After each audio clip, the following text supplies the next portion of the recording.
Alors, les puissances passent d'une écriture à une autre. Attention, on va découvrir la notion de puissance. 3 fois 3 fois 3 fois 3. Il y est 4 fois dans un produit. Et donc, c'est 3 à la puissance 4. Ici, 5 à la puissance 3, on comprend que c'est 5 fois 5 fois 5. Il doit y être 3 fois dans un produit. Voilà la nouvelle notation. Puissance. 7 à la puissance 3, on dit aussi 7 au cube, c'est 7 fois 7 fois 7. On ne sait pas combien ça fait, mais on comprend que c'est un calcul compliqué. Ici, 6 fois 6 fois 6 fois 6 fois 6 fois 6, c'est 6, il y est 6 fois à la puissance 6. 7 à la puissance moins 3, découverte des puissances négatives, c'est 1 sur, quand il y aura une puissance négative, ça sera 1 sur, vous voyez, puissance moins 1. 1 sur quoi? Eh bien, 7 à la puissance 3. C'est ça, une puissance négative. Donc, a à la puissance moins 1, la définition, c'est 1 sur a à la puissance 1. Donc, a doit être différent de 0, puisqu'on ne peut pas diviser par 0. Je ne l'ai pas mis le puissance 1, parce que puissance 1, ça ne sert à rien. Ensuite, 1234 à la puissance 0, ça fait 1. Toutes les puissances 0 font 1. 0 à la puissance 0, techniquement, donc c'est 1, mais là, c'est sujet à controverse. Alors, on s'intéresse. Complète. Donc, 10 à la puissance combien? 1, 2, 3, 4. Dans une grande multiplication, c'est donc 10 à la puissance 4. Il y a 1, 2, 3, 4, 0. Et on va voir que ça marche avec toutes les puissances de 10. 10 à la puissance 3, c'est quoi? C'est 10 fois 10 fois 10. 10 à la puissance 3. Et donc, c'est un 1 suivi de 3 zéros. Et on appelle ça le kilo. On valide. 10 à la puissance 6, c'est un 1 suivi de 6 zéros. On appelle ça le méga, vous avez compris, ça sera 10 fois 10 fois 10 fois 10 fois 10 fois 10, 10 à la puissance 6. 10 à la puissance combien ici? Je compte le nombre de zéros. 1, 2, 3, 4, 5, 6, 7, 8, 9. C'est bien le giga. C'est 10 à la puissance 9. Je ne complète pas là, vous avez compris. Ici, j'ai bien 0,001. Il y a 3 zéros, c'est une puissance négative, c'est 10 à la puissance moins 3. C'est comme ça qu'on les reconnaît, ça s'appelle le milli. Donc là, 10 à la puissance moins 9, ça ne va pas être un 1 suivi de 9 zéros, ça va être 1, 2, 3, 4, 5, 6, 7, 8, 9. J'ai bien mes 9 zéros et un 1. Voilà, et je vous laisse me compléter. Ça correspond à quoi, si vous le savez? 10 à la puissance moins 9, ça correspond à quelque chose en sciences physiques. Du coup, on va découvrir ensemble l'écriture scientifique. 7 fois 7 fois 7 fois 7, on a compris, c'est 7 à la puissance 1, 2, 3, 4. 7 à la puissance 4.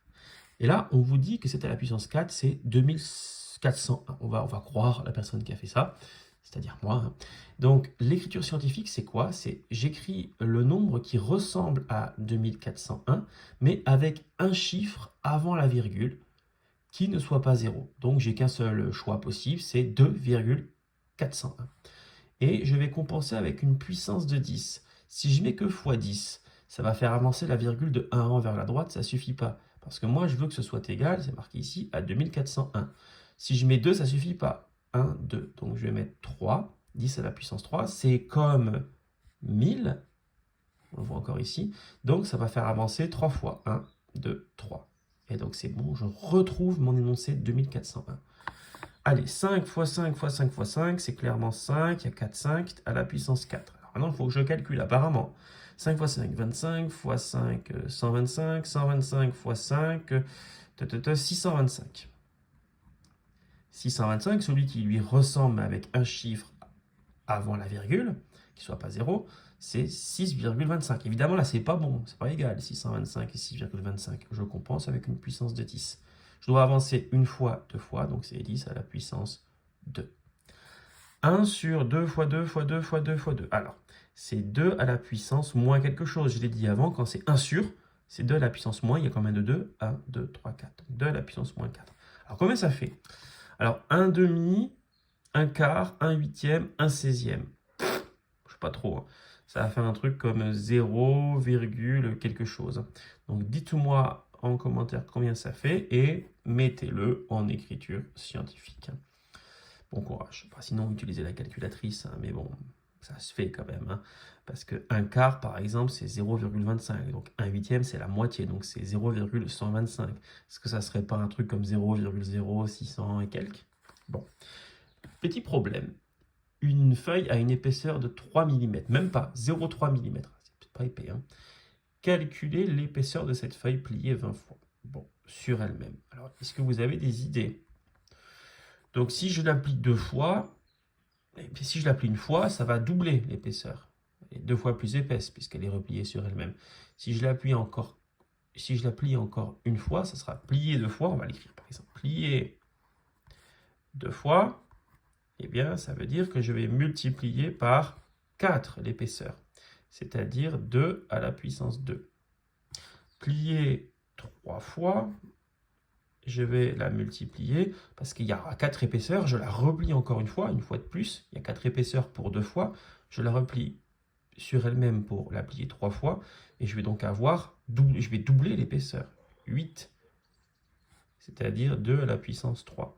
Donc visiblement, plier 20 fois, parce que là on peut faire une sorte de cascade en maths, hein, ça serait multiplié par 2 à la puissance 20. Vous voyez, 3 fois 2 puissance 3, 2 fois 2 puissance 2.